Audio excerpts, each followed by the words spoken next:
আজকে ক্লেমন চাতুর একাডেমির 5th day, 5 দিনের ক্যাম্প ছিল। 5th ডেতে এসে আমি একটা জিনিস বলতে পারি, আমরা লাকি যে আসলে ওয়েদার খুব বেশি ডিস্টার্ব হয়নি আমাদের, যেটা নিয়ে কনসার্ন থাকে এই সময়টা যে বৃষ্টির কারণে ট্রেনিং সেশনগুলো কেমন হবে। বাট আমরা স্কিল ক্যাম্পটা আলহামদুলিল্লাহ খুব ভালো মতোই করতে পেরেছি। কিছু অবজারভেশন তো অবশ্যই আছে, কারণ লম্বা সময় পরে আমি প্রোগ্রামটা এসেছি।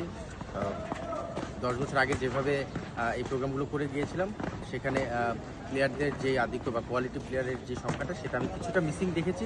অবশ্যই এখানে পরীক্ষার একটা ব্যাপার রয়েছে, আমি জানি এই সময়টা পরীক্ষার একটা ব্যাপার রয়েছে, অনেক প্লেয়াররা হয়তো পরীক্ষার কারণে অ্যাটেন্ড করতে পারেনি। বাট ফ্যাসিলিটি স্বাভাবিকভাবে যেটা আছে একটা একাডেমি লেভেলে, আসলে আমি মনে করি যে ইউজ করার ক্ষেত্রে এনাফ, মানে এর চেয়ে ভালো হলে আরও ভালো, বাট ভালোর তো শেষ নেই। সেই জায়গা থেকে আমার মনে হয় একাডেমিক ফ্যাসিলিটি যেটা ছিল সেটা আমি উপভোগ করেছি, এবং স্বাভাবিকভাবে কোচটাও আমাকে সাপোর্ট করেছে।